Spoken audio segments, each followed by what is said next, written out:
Hello guys, আমরা যাচ্ছি এখন দক্ষিণেশ্বর, তারপর যাব বেলুড় মঠ। সঙ্গে আছে এই যে মামনি। জয় মা কালী। জয় মা কালী। এখন আমরা মেট্রোয় উঠবো, মেট্রো স্টেশনে এসেছি, গড়িয়া মেট্রো। মোটামুটি ফাঁকাই আছে, দেখা যাক কতক্ষণে পৌঁছাই। এসেছি দক্ষিণেশ্বরে। মেট্রো থেকে নেমেই স্কাই ওয়ার্কে হেঁটে হেঁটে চলে গেলাম দক্ষিণেশ্বর। দক্ষিণেশ্বরের গেট থেকে ঢুকেই দেখলাম প্রচন্ড রোদ আর খুব ফাঁকা জায়গাটা।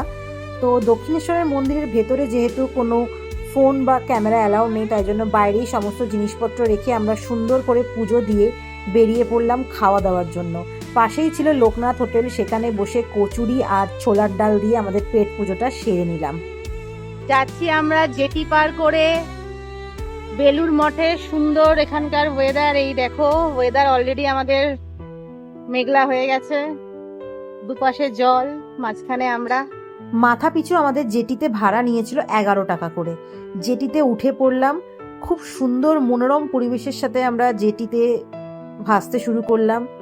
ওই দূরে দেখা যাচ্ছিল আমাদের দক্ষিণেশ্বর ব্রিজ, আর তার সঙ্গে রয়েছে গঙ্গা। গঙ্গার মধ্যে দিয়ে লঞ্চে করে যাওয়ার একটা আলাদাই অনুভূতি। মাঝখানে ঘটি গরম উঠেছিল, আমরা একটু ঘটি গরমও খেয়ে নিলাম। হঠাৎ করেই লঞ্চ চলতে চলতে দেখি মাঝ গঙ্গায় এসে এক সুন্দর প্রাকৃতিক দৃশ্য, সেটা হলো বৃষ্টি। সেই বৃষ্টিতে আমরা ভীষণভাবে এনজয় করলাম। খুব দারুণ একটা এক্সপিরিয়েন্সের সাথে আমরা লঞ্চ থেকে নামলাম। লঞ্চ থেকে নেবেই আমাদের কাছে চলে এলো বেলুড় মঠ। বেলুড় মঠে ঢোকার সময় দেখলাম এই বিভিন্ন মহিষীদের কথা এখানে লেখা আছে, কিন্তু আমরা যে টাইমিংয়ে গেছিলাম সেই টাইমিংটা ছিল বড্ড ফাস্ট। অ্যাকচুয়ালি বেলুড় মঠ খোলে 4টে থেকে। তো বন্ধুরা, তোমরা যদি কখনো বেলুড় মঠে যাও, তোমরা অবশ্যই 4টের সময় যেও, কারণ তা না হলে কিন্তু বেলুড় মঠে ঢুকতে পারবে না। তাই যথারীতি আবার লঞ্চ ঘাটে ফিরে এলাম, আবার লঞ্চে করে আমরা দক্ষিণেশ্বর চলে এলাম। দক্ষিণেশ্বর থেকে আমাদের বাড়ি যাওয়ার পালা। এই ছিল আমার ওভারঅল দক্ষিণেশ্বর এবং বেলুড় মঠের ঘোরার ভিডিও।